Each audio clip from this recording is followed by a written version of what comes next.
વસ્તુ ઉપર પ્રકાશ પડે અને એ પ્રકાશ આર પાર પડી જાય, એમાંથી બહાર નીકળી જાય, બરાબર? એક માધ્યમમાંથી બીજા માધ્યમમાં નીકળી જાય, બહાર આવી જાય, જેમાંથી પ્રકાશ પસાર થઈ જાય છે, બરાબર? એને આપણે પારદર્શક પદાર્થ કહેવાય. કેવો પદાર્થ કહેવાય? પારદર્શક. કે જેમાંથી પ્રકાશ પસાર થઈ જાય છે, જેની આરપાર તમે જોઈ શકો છો, બરાબર? એને કેવો પદાર્થ કહેવાય? પારદર્શક. જેમ કે કાચ, સાદો કાચ, બરાબર?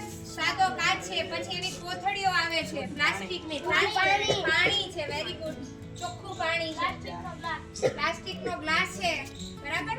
પણ એમાં સફેદ કલરનું કેવું પાણી કલરનું હોય તો, બરાબર? તો એ પ્રકારનો કોઈ પણ જે પદાર્થ છે એમાંથી પ્રકાશ પસાર તરત થઈ જાય.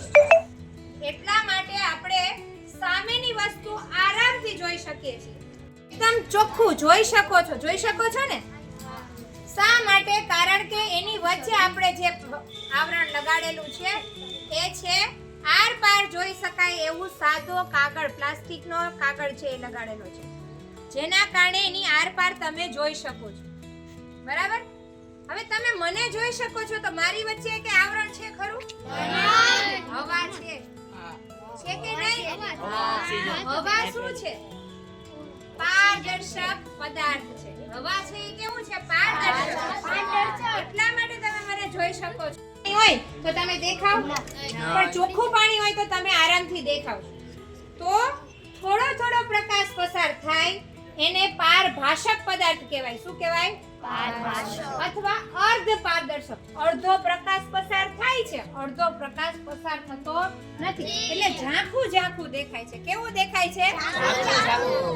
દાખલા તરીકે ડોળું પાણી છે, દૂધિયો કાચ છે, અમુક ઝાંખા કાચ હોય તો એને પારદર્શક. કેવો? અપારદર્શક. ઓકે, તો હું અહીંયા ઊભી છું અને મેડમનું મોઢું તમને દેખાય છે સામેથી જુઓ તો? કારણ કે હું ખુદ કેવી છું? આખે અપારદર્શક કહેવાય. કેવું કહેવાય?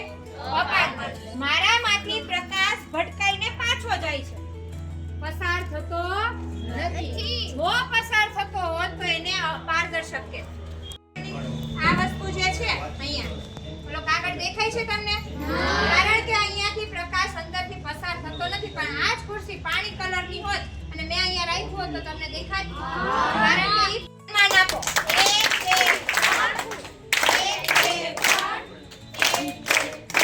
કારણ કે જેમાંથી પ્રકાશ પસાર નથી થતો, મારામાંથી પ્રકાશ પસાર થાય. પડછાયો મારો પડે છે, દેખાય છે તમને?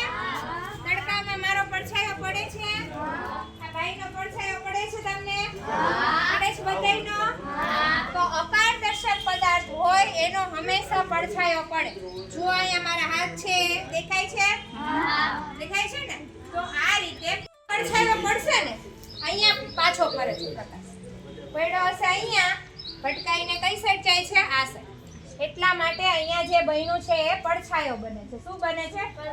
એટલે અપારદર્શક પદાર્થો જે હોય કે જેમાંથી પ્રકાશ પસાર થતો નથી પણ ભટકાઈને થોડોક આગળ તરફ વધે છે એ પડછાયો છે. શું છે? પડછાયો.